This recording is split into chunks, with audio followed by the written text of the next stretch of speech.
We're going to jump right into an example of using Swing to create a program that does some kind of a calculation. This is going to be a short video because we're not really learning anything new. There might be one little piece of this that you haven't seen before, but mostly this is about taking what we've learned about Swing so far and applying it in a little more real-world kind of an example, because when we first start out, we're often learning just how to put a message on the screen or something like that.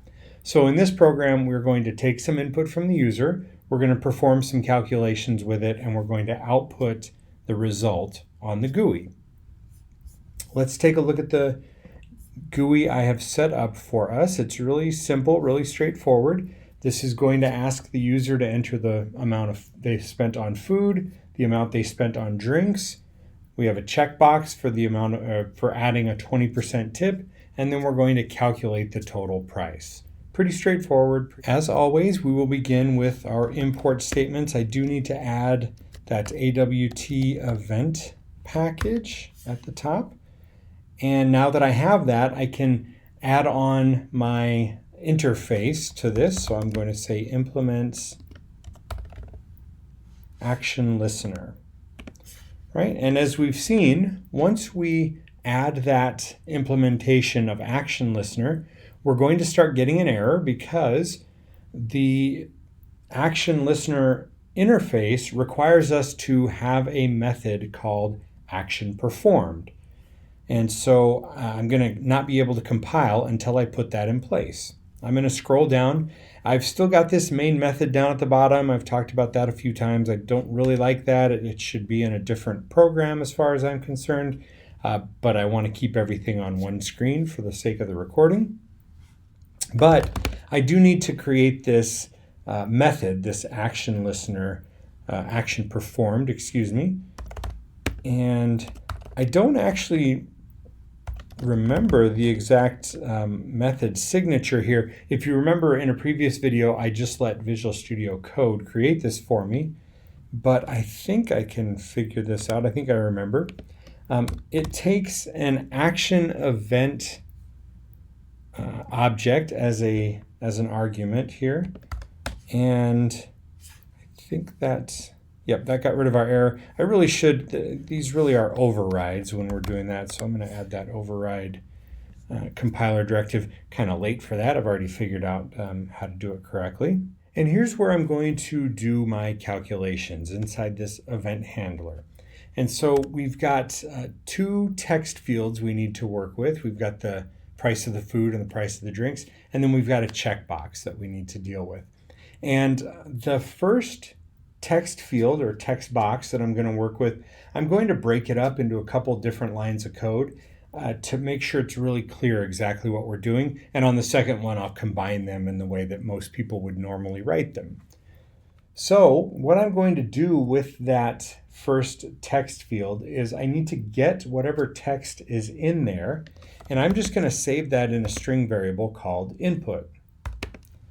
So I'm going to call this dot text food dot get text, and we've seen this before, right? This the get text method is going to return a string, and so that's why I need a string to store that.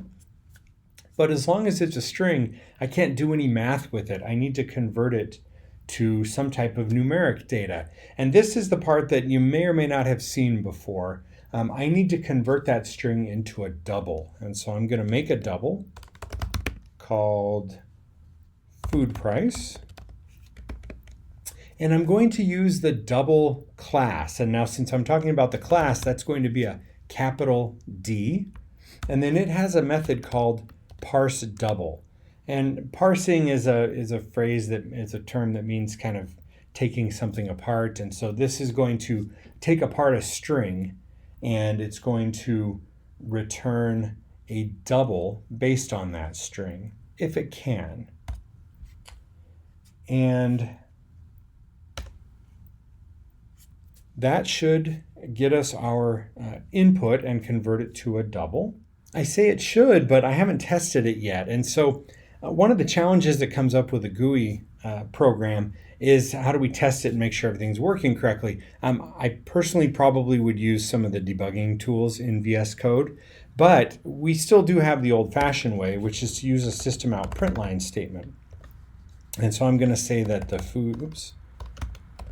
price of the food is going to be food price. And I can still output to the terminal in that way. The user, if they're running the program kind of as an end user, they're not going to see that, but I, as the developer, can still do that and make sure everything's working okay. So I'm going to test this and make sure that it prints out my food price correctly. Okay, so I'm just going to put in $9.99 and I'm going to hit calculate, and nothing has happened. So I have to figure out what's going on. It looks like, because I have this print line statement, it looks like this action performed is not actually executing. And the reason is because I've skipped a step. And I warned you in one of my other videos that it's a step that I often forget.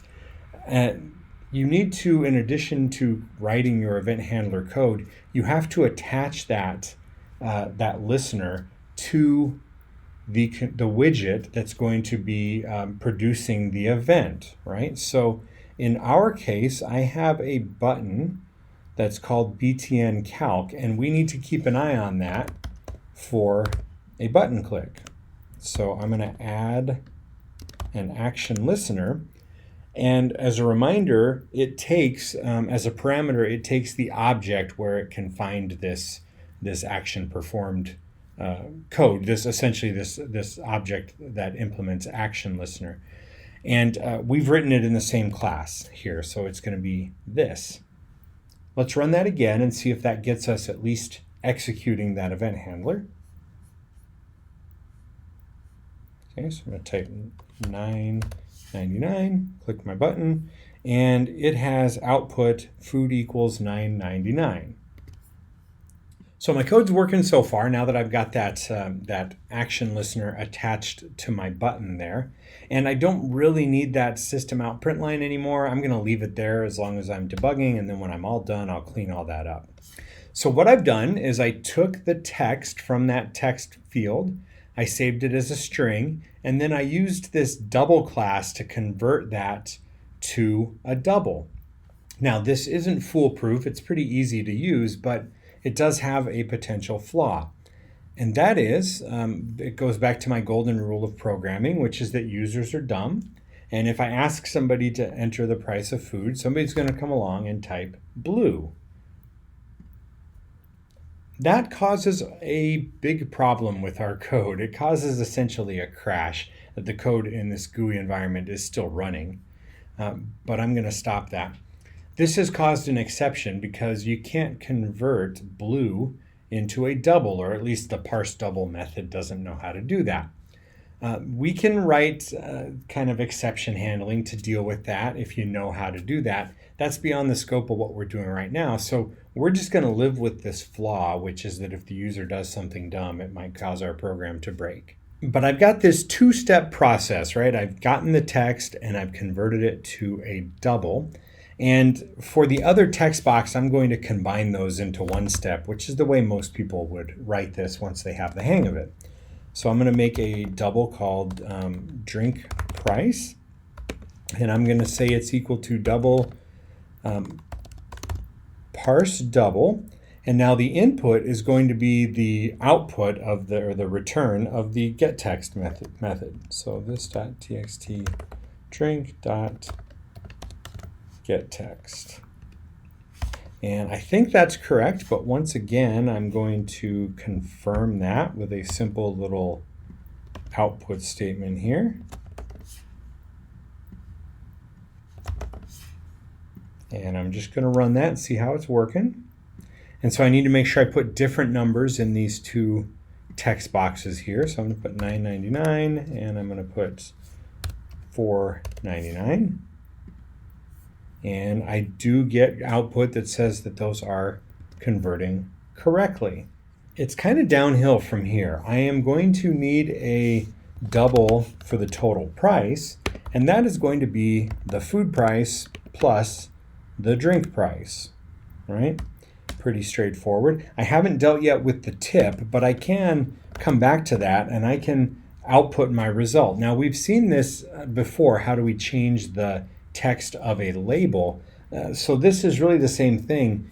The only difference now is that what I'm outputting happens to be the result of some math. But I've got this.lbl result is the name of my label, and I'm going to call the setText method this time, and I'm going to set it to say total price, and I'll put a $sign there. I'm not really formatting this, and so it's not going to look as pretty as as we might want it to look, but this should work, and it should free us up from needing these print line statements. So let's go ahead and run this version of the code.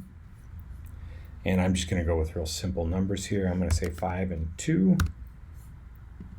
And it has output 7.0. So it does seem to be working. The only bit that's left is the tip. And like I did before, I'm going to deal with the tip kind of in separate steps, even though I could combine them. So I am going to, I'll just get that right here.